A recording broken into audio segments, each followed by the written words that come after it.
Mukunda jewellery మొట్టమొదటి factory outlet హనుమకొండలోనే అతిపెద్ద jewellery mart December 14న గొప్ప ప్రారంభం. నమస్తే రమ్మగారు. నమస్తే జయ. రమ్మగారు, వింటర్ హెయిర్ కేర్. వింటర్లో మనకి కొంచెం జుట్టు ఊడటం ఎక్కువగా ఉంటుంది. తర్వాత స్కాల్ప్ అంతా కూడా డ్రై అయిపోయినట్టుగా ఉంటుంది. ఏం చేయాలి, ఎలాంటి జాగ్రత్తలు తీసుకోవాలి, ఎలాంటి ఆహారం తినాలి? మీరు కొన్ని ఆయిల్స్ చేసి చూపించారండి కదా. ఏదైనా ఒక రెసిపీ, అంటే వింటర్లో ఇలాంటి ఆయిల్ రాసుకుంటే మంచిది అనేది ఏదైనా కూడా చెప్పుకుందామండి. అంటే నేను ఒకటి చెప్తాను, అది మీకు ఓకేనా? చెప్పండి రమ్మగారు. బాగా నూనె రాయండి. ఎలా రమ్మగారు, ఈ రోజుల్లో ఎంత కష్టం. మా పుట్టదే మాట వినట్లేదు నూనె ఏంటంటే. పిల్లలు స్కూల్కి నూనె పెట్టుకోవడం, చిన్నప్పుడు చక్కగా నూనె పెట్టుకుని టైట్గా 2 జళ్ళు వేసుకుని వెళ్ళేవాళ్ళం. పిల్లలకి జళ్ళు వేయటం ఓ పెద్ద ప్రోగ్రామ్. అసలు రిబ్బన్ అనేది తెలియని పిల్లలు ఈ రోజు ఎక్కువ. రిబ్బన్ అంటే ఏంటి అని అడుగుతున్నారు. అవును, మనకి చివరి దాకా అల్లి పైకి కట్టి 3 చుట్టలు చుట్టి ఇక్కడ పెట్టేవాళ్ళు. 3 రౌండ్లు ఇలా ఇలా తిప్పి టైట్గా 2 మడతలు, 1 మడతే వేసి ఇక్కడ కట్టేవాళ్ళు. పైన 2 ఎర్రవి రిబ్బన్లు, మనకి ఎలా తెల్ల రిబ్బన్లు పువ్వులు పెట్టుకున్నట్టుగా కనపడేవి, చక్కగా కూర్చోబెట్టేవాళ్ళు. రిబ్బన్లు ఒక ప్రత్యేక ఖర్చుగా ఉండేది పాత రోజుల్లో. ఏమిటో అక్కడి నుంచి ఉతుక్కోవాలి, వాటిని ఇట్లా గుండ్రంగా చుట్టుకోవాలి. ఎడాపెడా పెడితే ఇటీవాళ్ళు శుచి శుభ్రం లేదు, తీరలేదు, తినలేదు, దీనికి రిబ్బన్ మట్టమే రాదు, ఇంకేమొస్తుంది అలా కూడా అనేవాళ్ళు. కానీ కాదు రమ్మగారు, మరి మాకైతే మాత్రం హెడ్ బాత్ ఓన్లీ శుక్రవారమే, తలస్నానం ఓన్లీ శుక్రవారం మాత్రమే చేయించేవాళ్ళు. ఆ ఒక్కరోజు, మిగతా అన్ని రోజులు మీరు అన్నట్లుగా చక్కగా నూనె రాసి గట్టిగా అల్లి, బ్లాక్ రిబ్బన్స్, గ్రీన్ రిబ్బన్స్ ఉండేవి డేస్ని బట్టి. స్పోర్ట్స్ అప్పుడు ఒకటి, మిగతా అప్పుడు ఒకటి, అట్లా వేసుకుని కట్టుకెళ్ళే వాళ్ళం అండి. అయినా కూడా మనకేం మిగలలేదు. ఏం మిగలలేదు అంటే మనకి ఇప్పటికి మిగలలేదు. పిల్లలకి 20,000కే పోతుంది, ఇక్కడికి వెళ్ళిపోతుంది కదా వెనక్కి. జుట్లు వెనక్కి వెళ్ళిపోతున్నాయి, పిలకలు మిగులుతాయి, పల్చగా జుట్టు, దాన్నే స్టైల్ చేసి, పైగా ఈ మెషిన్లు వచ్చాయి కదా, లాగేది, తిప్పేది, నలిపేది, పొంకులు పెట్టేది. నన్ను అంటున్నారు కదా మీరు. మరి నువ్వు పెట్టచ్చు కాదు రమ్మగారు, నాకేమో స్ట్రైట్ హెయిర్, కర్ల్స్ అంటే ఎంత ఇష్టం అంటే, ఎవరైనా కర్లీ జుట్టు కనిపిస్తే చాలా ఇంకా నాకు ప్రాణం లెగిసిపోతుంది. మన కీర్తిది ఎంత కర్లీ హెయిర్ ఉంటుంది, అదేమో స్ట్రైట్ చేసుకుంటుంది, స్ట్రైట్ చేస్తుంది, నేనేమో కర్ల్స్ చేసుకుంటా. మీ జుట్టు చూసిన వేవీగా అనిపిస్తుంది. నేను నా జుట్టు ఇంతే, నేనేం చెయ్యను దాన్ని. వేవీగా అనిపిస్తుంది అండి, ఎక్కువ కనిపిస్తుంది. ఉన్నదానికంటే కొంచెం కనపడుతుంది, నెత్తి మీద కనిపించదు, వెనక నుంచి కనిపిస్తుంది. ఇలాగే ఉంటాయి జయ జుట్టు. పైగా లోకంలో సహజమైంది ఏంటంటే, ఇప్పుడు నువ్వు వంకీలు జుట్టు ఇష్టం, నాకు స్ట్రైట్ హెయిర్ అంటే పంచప్రాణాలు. అది మనకి ఇలా నిడుపుగా ఇలా ఉన్న జుట్టు చూస్తే చాలా ఇష్టం, స్ట్రైట్ హెయిర్ ఇష్టం. కానీ నేనేం చెయ్యను జయ, నా జుట్టు ఎలా ఉందో క్వాలిటీ అలాగే ఉంచుకుంటాను. నేను స్ట్రైట్ ఇష్టమే కానీ నేను ట్రై చేయను దానికోసం. ఇప్పుడు మనం ఏం చేస్తున్నామంటే, మనకి ఏంటి ఎలా ఉంటుందంటే, మనకి ఏది ఉందో దానికంటే అది కాని భిన్నమైనది, పూర్తి ఆపోజిట్ అయిన విషయం మనకు నచ్చుతుంది. ఇప్పుడు మనకు అవకాశం వచ్చింది కాబట్టి అది చేయటానికి ట్రై చేసి ఈ రకరకాల మెషిన్లని నెత్తి మీద చిన్నప్పటి నుంచే పెట్టేస్తున్నారు. ఏదైనా ఎవరిదైనా పెళ్ళి ఉందంటే మనం స్పాకి వెళ్ళి పార్లర్కి వెళ్ళి చేయించేసుకుంటున్నారు. మళ్ళీ అక్కడి నుంచి ప్లాస్టిక్వి దొరుకుతాయి, అవి పెట్టి ఇలా చుట్టి పెట్టుకోవటం. ఇదివరకు ఎక్కడో ఇంగ్లీష్ సినిమాలో కనపడేది ఆ కర్ల్స్ తిప్పడానికి. ఇప్పుడు ఏముంది, ఎక్కడ పడితే అక్కడ దొరికేస్తున్నాయి. ఈ మీషోలో వాటిలో 100 రూపాయలే అవి చుట్టి పెట్టుకుంటే అదే సేఫ్ అండి. అదే సేఫ్, ఎందుకంటే మిషనరీస్ కన్నా, కరెంట్ లో పెట్టుకునే మిషన్స్ కన్నా ఈ ఇస్త్రీ చేయడం కంటే, హాట్ ఎయిర్ బ్లో చేయడం, ఇస్త్రీ చేయడం కంటే ఆ చుట్టేది పరువు తీసి పడేస్తారు రావు గారు మీరు. అసలు దాన్ని ఇంకోలా ఎలా అనాలో చెప్పు. స్ట్రైట్నర్ అండి దాన్ని, ఇస్త్రీ చేయటమా? అది కాదు, నలిగిన దాన్ని సాఫ్గా చేసేదాన్ని ఇస్త్రీ అంటారు. ఓకే కదా, ఐరన్ చేసేయటమే దాన్ని. ఇస్త్రీ చేయకుండా మనం ఏం చేసుకోవచ్చు వాటిని. ఇప్పుడు కొన్ని రకాల ఎంజైమ్స్, మనం ఏమంటారు, మన ఫ్లాక్స్ సీడ్ జెల్లు, తర్వాత ఏమో మన అలోవెరా జెల్లు, అలాంటివి ఏమైనా రాస్తే కొంత నిడుపుగా అవుతాయి. అరటిపండు, ఆలివ్ ఆయిల్ చక్కగా గ్రైండ్ చేసేసేయండి, 1 స్పూన్ పెరుగు కూడా వేసేయండి అందులో, అది పెట్టుకోండి తలకి, చాలా మటుకు స్ట్రైట్ అయిపోతుంది జయ. ఇప్పుడు నాలాగా హాఫ్ కర్ల్స్ ఉంటాయి చూడు, వేవిగా ఉంటుంది. నాకు కూడా ఇప్పుడు నేను నీకు చూపించట్లేదు ముందుకేసుకుని, కానీ నా జుట్టు వెనకాల ఉంటుంది, కొంతేమో ఇటు తిరిగి ఉంటుంది, కొంతేమో ఇటు తిరుగుతుంది, కొంత అటు ఇటు కాకుండా ఇట్లా 2 వంపులతోటి ఉంటుంది. సరిగ్గా ఏముండదు, ఎలా ఉంటే అలా యాక్సెప్ట్ చేసి ఉంచుకుంటున్నాను అంతే. దీనికి గనక కొంచెం హెయిర్ మెయింటెనెన్స్ కోసం మనం మిగలబడిపోయిన అరటిపళ్ళు ఉంటాయి, అరటిపళ్ళల్లో ఇంత ఆలివ్ ఆయిల్ వేసి, ఒక బెళ్ళ పెరిగేసి, మిక్సీ చిన్నవి మన న్యూట్రీ బుల్లెట్ ఉంది కానీ మా దగ్గర, అందులో వేసి కొట్టేసి ఒక ½ అవర్ 45 మినిట్స్ తలకి పెట్టుకుంటే చాలు, చాలా మటుకు స్ట్రైట్ అయిపోతుంది జయ జుట్టు. ఈ వంకులు టింకులు ఏమి ఉండవు, అదేలేండి. స్ట్రైట్ అవుతుంది. అలా ఏదైనా ట్రై చేయొచ్చు ఇస్త్రీలు కాకుండా. ఈ కర్ల్స్ ఇప్పుడు నువ్వు తిప్పినవి ఎక్కువసేపు ఉండవు కదా, మళ్ళీ కొంగు పెడితే అంతే సంగతి. అంతే సంగతి. దాని తోడు ఏమవుతుందంటే జుట్టు వీటి వల్ల ఈ ప్రయోగాల వల్ల దాంట్లో క్వాలిటీ పోతుంది. అవునండి. మొదళ్ళ నుంచి వీక్ అయిపోతాయి. పైగా దానికి నరిష్మెంట్ ఏమీ ఇవ్వం మనం. ఆహారంలో కొంత వెళ్తుంది. ఎప్పుడు పైన చేసేవి పైనే ఉంటాయి. ఇప్పుడు మనం స్ట్రైట్ చేయగలము, వంపులు తిప్పగలము తప్ప దాన్ని బతికించి ఉంచలేము దేంతోటిను. దాన్ని బతికించి ఉంచే ప్రధాన సాధనం ఏమిటి? లోపలికి వెళ్ళిన ఐరన్ అండ్ జింక్ ఉండాలి ఒంటికి.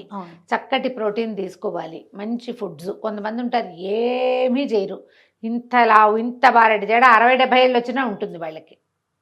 ఏం శ్రద్ధ ఉండదు, వాళ్ళ తీరు. మళ్ళాగా వీక్గా ఉండే హెయిర్ ఉన్న వాళ్ళు, నాకు ఒక పూట తలనొప్పి వస్తే ఇంత జుట్టు ఊడిపోతుంది. అవును అంటారుగా.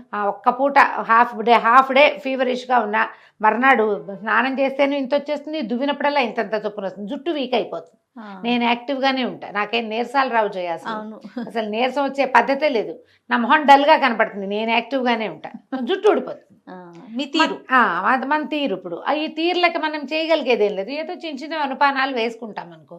బేసిక్గా నూనె గింజల్ని తీసుకోండి, నూనె తినండి కాదు, నూనె గింజలను తీసుకోవాలి. అంటే మన బాదం పప్పులని, నువ్వులని అలాంటివి తీసుకుంటే, కొబ్బరి అవి తీసుకుంటే, వేరుశెనగ పల్లి పప్పులు నానబెట్టి తీసుకోవటము, బాదం పప్పులు నానబెట్టి తీసుకోవటం, నువ్వులు ఉండలు తినడము, కొబ్బరి నువ్వులు కలిపి తింటాము. తర్వాత ఇప్పుడు ఇవి బాగా దొరుకుతున్నాయి మన సన్ఫ్లవర్ సీడ్స్, అవి కూడా అన్నేసి తీసుకోకూడదట, ఇంతంతా కొన్ని ఒక చిన్న స్పూనుడు ఇట్లా ఏమైనా తీసుకుంటూ ఉండండి, జుట్టు ఊడకుండా ఉంటుంది. తర్వాత బేసిక్ జుట్టు క్వాలిటీ కనపడాలంటే దానికి మసాజ్ అవసరం. మీరు మసాజ్ చేయటం వల్ల జుట్టు ఊడటం ఆగిపోతుంది అనేది డాక్టర్లు చాలామంది ఒప్పుకోరు, ఏం కాదంటారు. హెయిర్ క్వాలిటీ డెఫినెట్గా బాగుంటుంది. శీతాకాలం జుట్టు ఊడిపోవడానికి స్కాల్ప్ డ్రైగా ఉండటం ఓ కారణం, నూనె గ్రంథులన్నీ ఎండిపోయి ఉంటాయి. దీనికి మసాజ్ అవసరమే. మీరు ఏ నూనెైనా రాసుకోండి, ఆముదం రాసుకుంటే ఎక్కువ జిడ్డు ఉంటుంది తలలో. పూర్తి ఆముదం రాసుకుని దాన్ని వాష్ చేసినా మధ్యాహ్నానికే చతికిలు పడిపోతుంది జుట్టు, ఆయిల్ ఉండిపోతుంది ఎంతో కొంత. అంత పూర్తిగా పోగొట్టేసేంత రుద్దామంటే జుట్టు డ్రై అయిపోతుంది. కొబ్బరి నూనెలో కొంచెం ఆముదం కలిపి రాసుకోండి. నూనె వెచ్చబెట్టడం కొద్దిగా, డబల్ బాయిలింగ్ చేస్తాం, ఒక గిన్నెతో నీళ్ళు పెట్టి దాంట్లో ఒక చిన్న గిన్నె పడేసి దాంట్లో కొంచెం కొబ్బరి నూనె, ఒక అంత ఆముదము, ఒక ఈ విటమిన్ క్యాప్స్యూల్, దాన్ని ఇట్లా ప్రిక్ చేస్తే వచ్చేస్తుంది, నలకంతే ఉంటుంది. అది అందులో పడేసి బాగా కలిపి చక్కగా తలకి మద్దం చేసుకోండి. ఒక గంట అయినా కనీసం ఆయిల్తో ఉండండి. సింపుల్ మెథడ్ ఏంటంటే, ముందు రోజు రాత్రి సాయంకాలం 7 గంటలకు అప్పుడు ఇల్లు చేరిపోయాక ఆ మొత్తం డ్రెస్ చేంజ్ చేసుకుని ఫ్రెష్ అప్ అయిపోతారా, అప్పుడు కొద్దిగా నూనె కొసలకి పట్టించొద్దు, ఒట్టి మాడికి మసాజ్ చేయండి, దువ్వకండి. ఈ మసాజ్ చేసేటప్పుడు ఎంత ఊడుతుందో వేళ్లతోటి వచ్చేస్తుంది కదా, అంతే. ఈ మిగిలిన జుట్టుని చక్కగా బిగ్గా జడేసి రబ్బర్ బ్యాండ్ పెట్టుకుని పడుకోండి. మెల్లిగా ఈ కుదుళ్లలోకి వెళ్ళిన నూనె ఆటోమేటిక్గా కొసల్లోకి వచ్చేస్తుంది. కొసలకు కూడా ఇంతలా పెట్టి నూనె పెట్టించామనుకో, అది దుప్పట్లు దిళ్ళు ఖరాబ్ అవుతాయి. అవును, అంత నూనె ఎక్కర్లా, జస్ట్ మనం కుదుళ్ళకి మసాజ్ చేస్తే, మ్యాక్సిమం మసాజ్ కుదుళ్ళకి ఇచ్చేసేయండి, తలకి స్కాల్ప్కి ఇచ్చేస్తే ఇక కొసలకి నూనె రాయక్కర్లా. చిన్నప్పుడు కూడా మా కొసలకు నూనె రాసేవారు కాదు, మా ఇంట్లో పద్ధతి. మా అమ్మని ఎత్తికి నూనె రాసి జుట్టు ముడేసి స్నానానికి పంపించేవారు. మేము స్నానాలు చేసి వచ్చేసరికి ఆటోమేటిక్గా ఈ తల అదే వస్తుంది, దువ్వెనతో ఆటోమేటిక్గా కిందకి వచ్చేస్తుంది. కొసలకి నూనె రాయటం మా ఇంట్లో పద్ధతి కాదనమాట. ఎన్నేళ్ళు నాడిన అప్పుడు కూడా ఇలాంటి సిస్టమ్ ఉండేది. నూనె రాసుకోవటం, జుట్లు ముళ్ళేసుకోవటం వెళ్ళటం. అందరికీ అప్పుడు పెద్ద పెద్ద జడలు ఉండేవి మా ఇంట్లో, మరి మోకాళ్ళ దాకా కాదు జయ, అందరికీ నడుములు దిగే జడలు ఉన్నాయి. ఎక్కువ భాగం 50% పైగానే లావు జుట్లు. నేను అనుకుంటా ఆ ఊళ్ళో తిండి, ఆ గాలి, ఆ శుభ్రమైన తిండి, అది పిచ్చివేషాలు లేని జీవితం, అంటే సజావైన ఇవి ఉండేవి టైమింగ్స్, మంచి నడక ఎక్సర్సైజ్ వల్ల అనుకుంటా ఆ ఊరు దాటాక అందరికీ పోయినాయి జుట్లు. అలాగే అనిపిస్తుంది. దీంట్లో మనము ఆయిల్స్ కొన్ని సొంతంగా కాచి పెట్టుకోవచ్చు. దీనికి పెద్ద కొలతలు అదేమిటో బారుబూరు ఏమక్కర్ల, సింపుల్ ఆయిల్స్ కూడా కాచుకోవచ్చు. మీకు సూట్ అయిందా లేదా అనేది మనకి 1 టైం చేసుకుని వాడుకున్నాక తెలుస్తుంది కదా. మీకు జుట్టు మెరుపుగా ఉండటం, వాష్ చేశాక జుట్టు మెత్తగా ఉండటం, ఎంతో కొంత ఊడటం తక్కువగా ఉంటే మీకు సూట్ అయినట్టే. అది దానివల్ల ఇచ్చి స్కాల్ప్ అవి ఏం రావు. వాకిట్లో ఎక్కడైనా రేఖమందార పువ్వులు ఉంటే చూడండి, రేఖమందారాలు చాలా మంచివి. మందార పూలు ఇన్ని మందార పూలు 100 150 గ్రాముల కొబ్బరి నూనె అనుకో, 100 గ్రామ్సే పెట్టుకోండి. చిన్న అంత గ్లాసుడు, ఇంత గ్లాసు, దానికి ఒక 2 స్పూన్ల ఆముదం వేయండి. అందులో మీకు వంట ఆముదం దొరికితే మహత్తరంగా ఉంటుందమ్మా. దొరకకపోతే మామూలు ఆముదం మనకి ఇవి దొరుకుతుంది కదా ఈ షాపుల్లో, క్యాస్టర్ ఆయిల్ ఒక 2 స్పూన్ల క్యాస్టర్ ఆయిల్ వేసుకోండి. ఒక 15 నుంచి 20 వరకు మందార పూలు, గుంటగరాకు దొరికితే ఒక కాసిన ఇన్నైనా గుంటగరాకులు, కలర్ వస్తుంది నూనెకి. తర్వాత ఏమో ఈ ఉసిరికాయల రోజులు కదా ఇవి, 4-5 ఉసిరికాయలు చిన్న ముక్కలు తరిగేసి వేసేసేయండి. మీరు ఉల్లిపాయ నూనె కూడా చేసుకోవచ్చు, కాకపోతే ఉల్లి నూనె వేపు వాసన వస్తుంది, ఆ నూనెతోటి ఉండలేరు. ఉల్లిపాయల నూనె కూడా చేసుకోవచ్చు.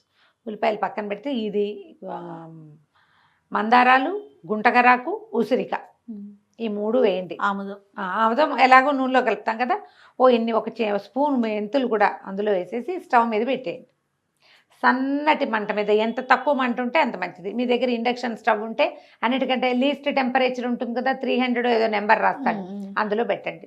నిదానంగా ఇప్పుడు మనది ఇంత గ్లాసు నూనె కదా అని బుజ్జి గిన్నె పెట్టకండి, అది కొత్త ఉడికేటప్పుడు బయటకు వచ్చేస్తుంది. గిన్నె పెద్దది ఉండాలి, చిన్న పావైనా పెద్ద కర్రతో కొట్టాలన్నమాట. కాస్త పెద్ద గిన్నె అయితే పొంగినప్పుడు ఇబ్బంది లేకుండా ఉంటుంది. ఆ పువ్వులు అవి ఉడికేటప్పుడు నూనె పొంగు వారుతూ ఉంటుంది. చిన్న గిన్నెలో ఉంటే అంతా పొయ్యి మీదకి వచ్చేస్తుంది, స్టవ్ మీద పడిపోతుంది. అది చేయగలదు. కాస్త పెద్దది, లేదా మనము ప్యాన్స్ ఉంటాయి కదా, మూకుడుల లాంటివి హ్యాండిల్స్ ఉన్నాయి, అందులో కూడా పెట్టుకోవచ్చు. వంట చేసే వాటిలలో కాకుండా చూసుకోండి, సపరేట్గా వాటి కోసం వండుకునేవి కాకుండా ఇది పక్కన పెట్టడం. ఒకవేళ మీకు వాకిట్లో ఎక్కడైనా మందార చెట్టు ఉంటే, మందార కాదు మన గోరింట చెట్టు ఉంటే, ఇంత గోరింటాకు కూడా వెండి, దానివల్ల మీ జుట్టుకి ఏమీ కలర్ రాదు, అలా భయపడద్దు. అవును, అట్లా ఏం జరగదు. స్టవ్ మీద పెట్టేయండి. స్టవ్ మీద ముందంతా చిట సౌండ్ వస్తుంది, కాలుతున్న వాసన అవి వస్తాయి. మీకు ఎప్పుడైతే శబ్దం ఆగిపోతుందో అప్పుడు తడిపోయినట్టు అర్థం. ఒకటి బేసిక్ రూల్. అక్కడి నుంచి ఇంకా మీకు డౌట్ ఉంది, ఇందులో తడి ఉంటే రేపొద్దున బూజు వస్తుంది అలా అనిపిస్తే, ఒక అగ్గిపుల్లను కానీ ఇంత చీపురు పుల్లను కానీ తీసుకుని అందులో ముంచి దాన్ని స్టవ్ మీద కాల్చడానికి ట్రై చేయండి. ఈ స్టవ్ మీద కాల్చినప్పుడు మామూలుగా భగ్గుమని అంటుకుంటే నూనె కాగి రెడీగా ఉన్నట్టు, అలా కాకి చిట్టలాడిందంటే ఇంకా తడి ఉన్నట్టు. బేసిక్ శబ్దమే దానికి. ఈ 2 టెస్టులతోటి నూనె కాగబెట్టేసుకోండి. ఈ కాగిన నూనెని తీసి పక్కన పెట్టండి. కొద్దిగా చల్లారంగానే ఏదైనా టైట్ జార్లో పోసి పెట్టుకోండి. దీన్ని ఏం చేస్తామంటే మనం ఇనుప చని ఉంటుంది కదా, అదే వడకట్టేది, అందులో వేసేసి బాగా నొక్కేస్తే ఈ గుజ్జంతా పైన ఉండిపోతుంది. ఆకులు, తర్వాత ఏమో మన ఉసిరికాయల గుజ్జు పైన ఉండిపోతాయి. మొత్తం నూనె అంతా కిందకు వచ్చేస్తుంది. డార్క్ కలర్లో వస్తుంది డెఫినెట్గా నూనె. కొంచెమే ఆముదం వేసాం కాబట్టి చాలా స్టిక్కీగా బంకగా అలాగా ఏమి ఉండదు. మీరు ఇంత సీసాడు కాచి పెట్టుకుంటే ఒక నెల తిరిగేసరికి నిలవాసన వస్తుంది, చెడదు. వాసనే మాగుగా వస్తుంది, విసగటగా ఉంటుంది. అందుకని అలా చెయ్యొద్దు. ఫ్రెష్ ఒక 15-20 పువ్వులు దొరికితే చాలా ఇమీడియట్గా నిన్ననే పెట్టాను నేను. నిన్ననే నూనెలో వేసేస్తాను. ఈ మధ్య చాలా రోజుల నుంచి చేతల దాన్ని మన మొక్కల్లో ఎరువు కోసమని మట్టిలో వేస్తున్నా. ఇంతంత పెద్ద పెద్ద పువ్వులు చాలా ఉండిపోతున్నాయి. ఇప్పుడు ఇంకా ఈ నెల నూనె లేదని మొన్ననే వేసాను. నిన్న నా దగ్గర రోజ్మేరీ కొన్నాను నేను. మనకి ఇప్పుడు స్విగ్గీలో కూడా దొరికేస్తుంది రోజ్మేరీ. 2 రెమ్మలు ఇచ్చాడు, ఆ 2 రెమ్మలు కూడా ఎత్తి అందులో వేసాను. రోజ్మేరీ తోటి కూడా హెయిర్ గ్రోత్ బాగుంటుంది, ఫాల్ తగ్గుతుంది. కాకపోతే ఓన్లీ రోజ్మేరీ వాటర్ స్ప్రే చేసుకునేది చూపిస్తున్నారు. దాంతో కొంచెం ఇచ్చి స్కాల్ప్ వస్తుంది, కొంతమంది కంప్లైంట్ చేస్తున్నారు. అందరికీ కాదు, కొంతమందికి వస్తుంది. చూసుకోండి. ఈ కాచేటప్పుడు మనం ప్రతిసారి ఇంగ్రీడియంట్స్ మార్చుకుంటూ ఉంటే 2-3 నెలలకు ఒకసారి కాస్తామనుకో, ఈ నెల ఇంకొకటి ఏదైనా యాడ్ చేసుకోవచ్చు, ఏదైనా ఒకటి తీసేసేయచ్చు. వెసులుబాటుని బట్టి కూడా, మనకి వస్తువు దొరకటాన్ని బట్టి అంతేగా చక్కగా వాడుకోవచ్చు. మీకు పిల్లలు ఉండి ఇంట్లో స్కూళ్ళకి వెళ్ళే ఆడపిల్లలు ఉన్నా, అయితే మగపిల్లలకైనా హెయిర్ గ్రోత్ మీద ఆసక్తి ఉంటుంది. మీకైనా హెయిర్ గ్రోత్ కావాల్సింది, ఎవరికైనా రాసుకుని చూడండి ఎంత హాయిగా ఉంటుందో. నేను ఇలా ఫేస్ ఆయిల్స్ తయారు చేసుకుంటాను జయ. ఈ నెత్తికి రాసుకునే నూనెలా మందార పూజ చేస్తే ప్రాణం పెరపెరలాడుతుంటుంది. అయ్యో ఏంటి పోతున్నాయని చేస్తాను నేను. ఏదో ఒకటి చేసుకోండి, ఇలా సంతోషంగా ఉంటుంది ఇలాంటి పనులు. అది ఒక్కొక్కరికి పెయింటింగు అలాంటివి ఇష్టం, నాకు ఇలాంటివి ఇష్టం.